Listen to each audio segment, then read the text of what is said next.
breaking news right now. Robert Mugabe, Zimbabwe's... The former president of Zimbabwe, Robert Mugabe, has died. Pada tahun 2019, mantan Presiden Zimbabwe, Robert Mugabe, meninggal pada usia yang ke-95 tahun karena kanker. Namun menariknya adalah Pak Mugabe ini nggak meninggal di Zimbabwe, melainkan di Singapura. Yang mana dengan jarak yang sama, Pak Mugabe ini juga sebenarnya bisa berobat ke Eropa loh. Dan Pak Mugabe ini nggak sendirian.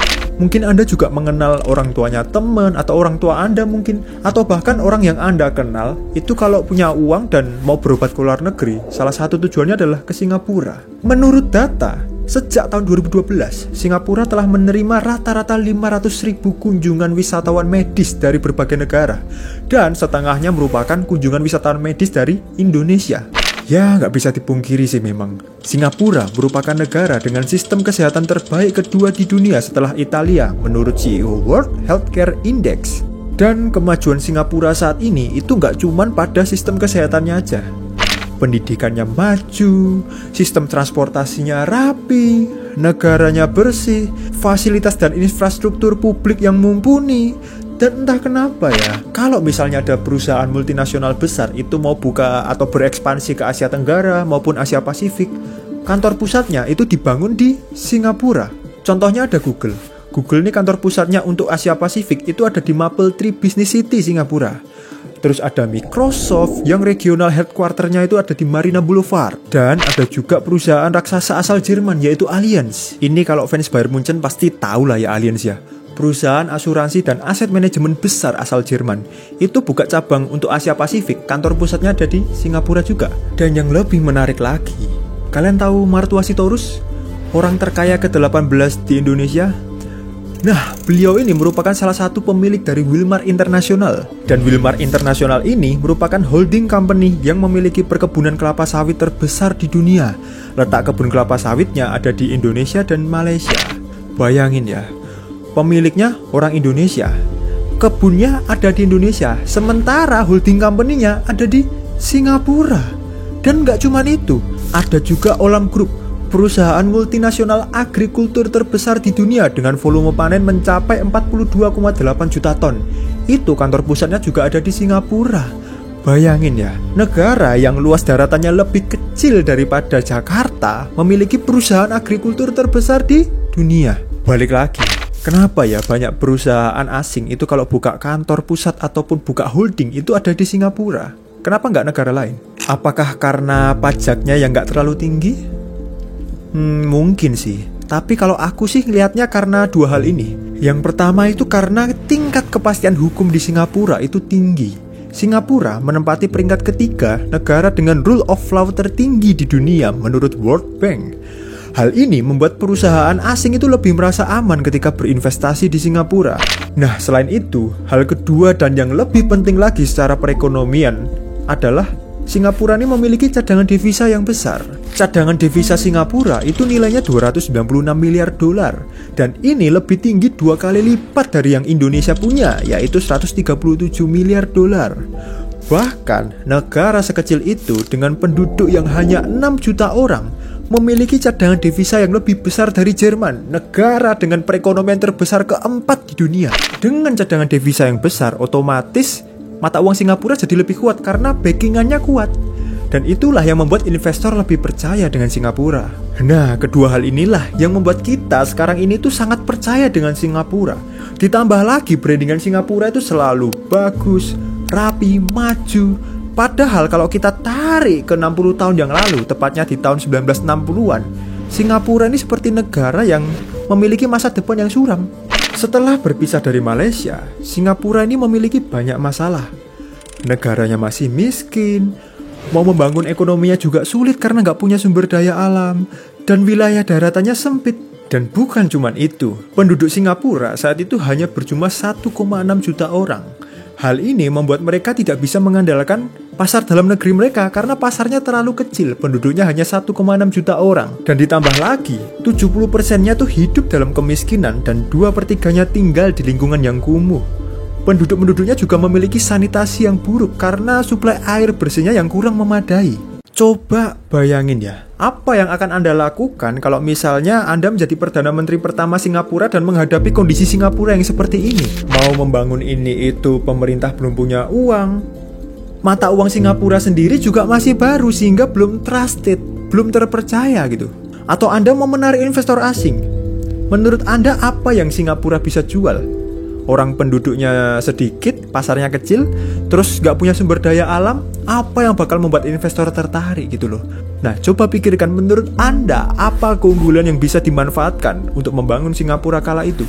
Nah, kalau misalnya Anda tidak mengerti apa keunggulan yang bisa dimanfaatkan untuk membangun Singapura dengan kondisi seperti itu, maka Anda harus mengakui kehebatan dari visi Perdana Menteri Singapura yang pertama, yaitu Lee Kuan Yew. Pak Lee Kuan Yew ini berhasil menemukan keunggulan Singapura di samping masalah-masalah tersebut dan dapat memaksimalkan keunggulan tersebut dengan sangat baik. Apa dan bagaimana Pak Lee Kuan Yew ini memanfaatkan keunggulan tersebut sehingga bisa mengubah Singapura yang seperti ini?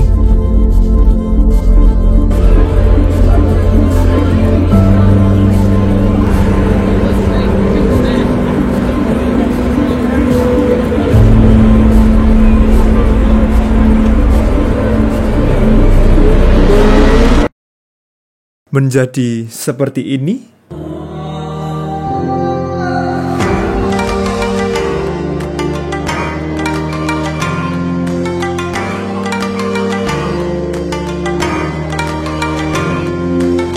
Mari kita pelajari lewat cerita.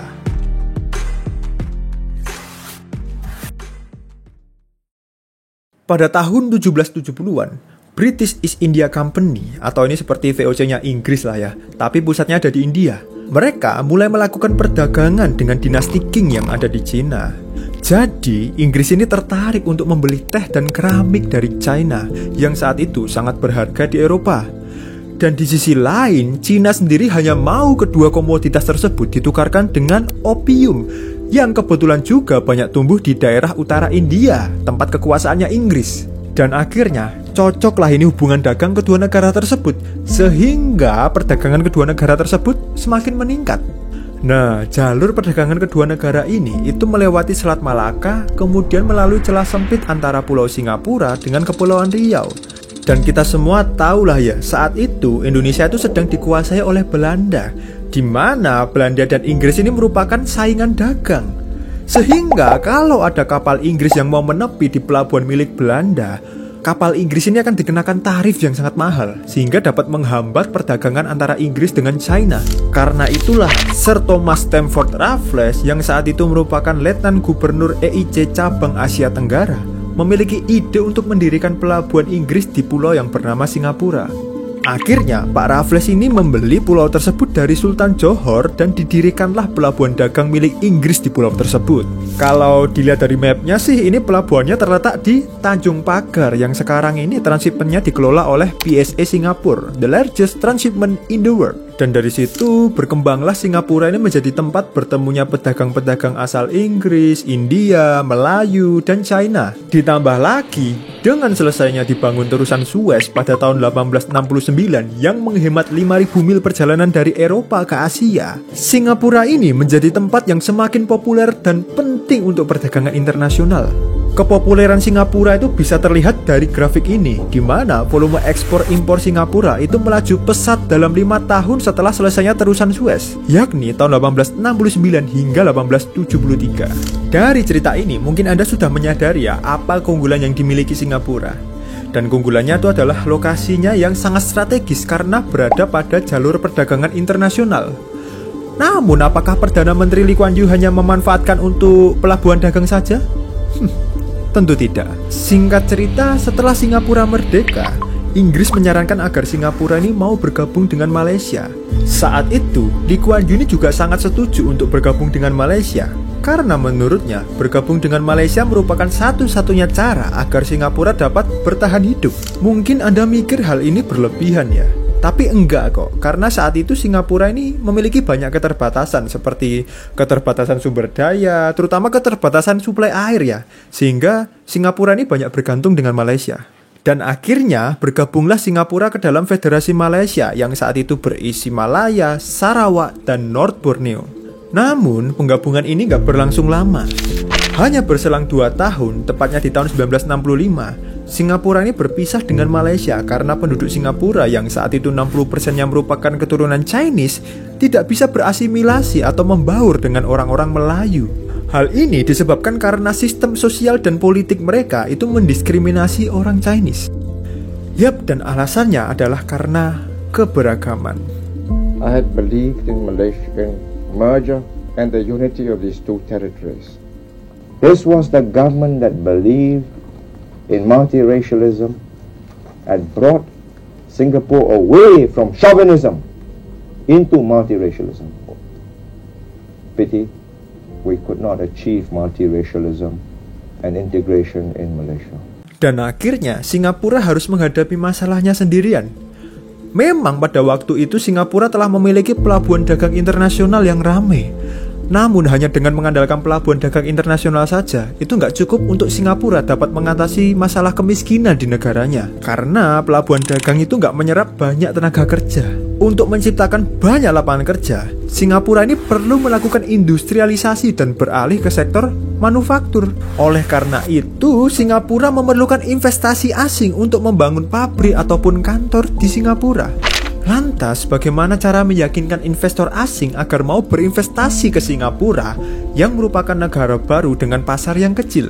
Karena terbatasnya pasar domestik, akhirnya Singapura ini merancang strategi pembangunan yang berorientasi pada pasar ekspor dengan mengandalkan lokasinya yang strategis.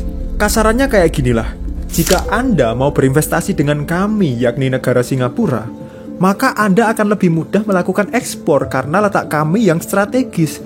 Sehingga Anda dapat mengekspor produk Anda dengan biaya yang lebih murah. Tawaran ini tentunya membuat banyak perusahaan asing itu tertarik untuk berinvestasi di Singapura. Ditambah lagi Singapura juga menjanjikan keringanan pajak hingga 90% dalam 15 tahun. Dan gak cuman itu, Singapura juga terus berbenah untuk meningkatkan infrastruktur pendukung mereka dengan mengubah pelabuhan militer dan pangkalan udara Inggris menjadi komersial, dan salah satu infrastrukturnya adalah Bandara Changi yang kita ketahui saat ini. Itu dahulunya merupakan pangkalan udara milik Inggris. Selain itu, Singapura juga mendirikan Development Bank of Singapore atau Bank DBS untuk mendukung pembiayaan pengusaha-pengusaha asing. Alhasil, di tahun 1960-an, banyak perusahaan-perusahaan besar yang berinvestasi di Singapura.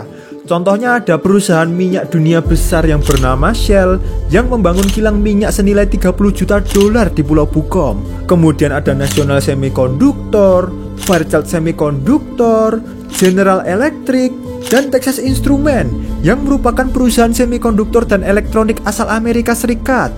Dan ada juga Seiko, merek jam tangan asal Jepang. Dan ternyata strategi ini tuh sangat berhasil.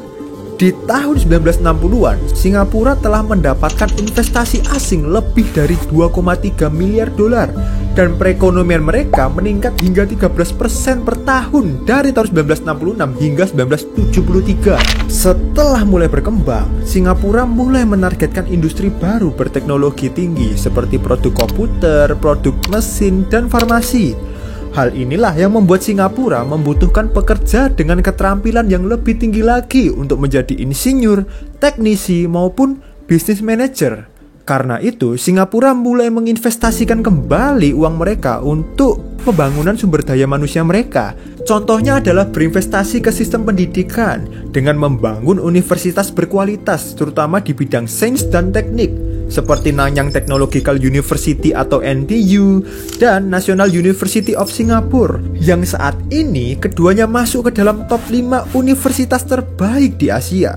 Dan hasilnya adalah dari tahun 1986 hingga 1996, Singapura telah mencatatkan pertumbuhan ekonomi rata-rata sebesar 12,8% per tahun. Dan inilah yang membuat Singapura dijuluki sebagai salah satu macan Asia bersama dengan Taiwan, Hong Kong, dan Korea Selatan. Dan kalau dilihat dari GDP per kapitanya, Singapura ini paling gacor GDP per kapitanya dibandingkan negara-negara lain. Ya, karena jadi macan Asia, harusnya namanya bukan Singapura ya, tapi Singapura.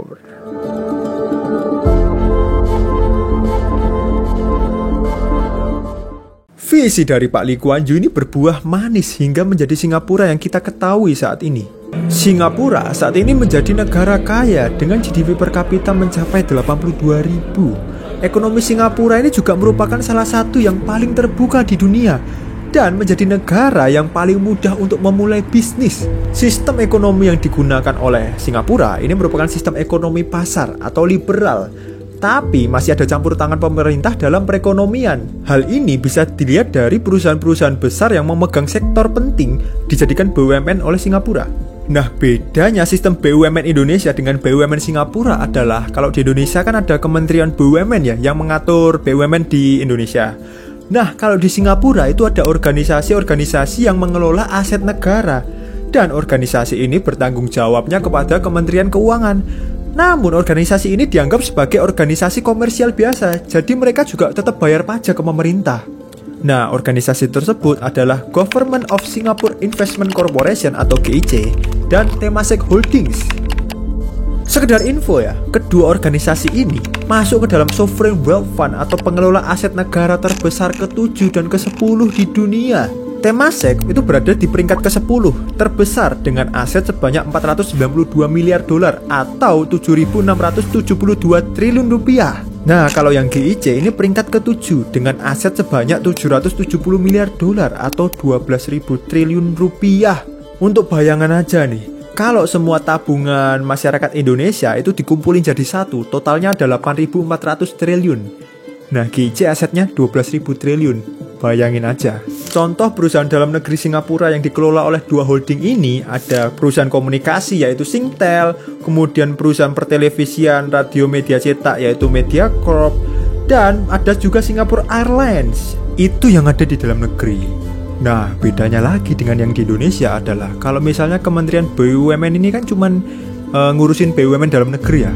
Nah, kalau GIC dan Temasek ini bisa berinvestasi di luar negeri. Contohnya, kalau GIC ini juga merupakan pemegang saham di perusahaan perbankan seperti Bank UBS Swiss, itu bank dengan aset 1,1 triliun dolar. Dan untuk informasi aja ya, UBS ini merupakan induk dari Credit Suisse yang sempat ramai kemarin karena kolaps, padahal merupakan bank yang besar. Nah, terus GIC ini juga merupakan pemegang saham di Citigroup, induk dari Citibank, perusahaan perbankan asal Amerika.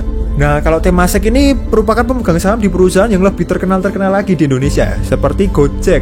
Nah, induk Gojek yang bernama Aplikasi Karya Anak Bangsa ini itu pernah dimasuki oleh Temasek. Jadi Temasek ini juga merupakan pemegang saham dari Gojek. Dan nggak cuma itu, Temasek juga berinvestasi ke saingannya Gojek yaitu Grab, perusahaan asal Malaysia yang sekarang kantornya ada di Singapura. Nah, ini mereka bersaing, nanti pada akhirnya yang menang Temasek sih. Nggak tahu ya kalau merger ya. Temasek ini juga pernah menambah kepemilikan 3,9% saham di BlackRock pada tahun 2020 lalu. Selain itu, Temasek juga pernah sempat memiliki perusahaan-perusahaan terkenal seperti Alibaba, Tencent, dan Roblox. Oke, itu tadi kan dari sisi kemajuan ekonomi ya. Sekarang di luar kemajuan ekonomi, selain kemajuan ekonomi, masyarakat Singapura ini juga memiliki kualitas dan standar hidup yang sangat baik.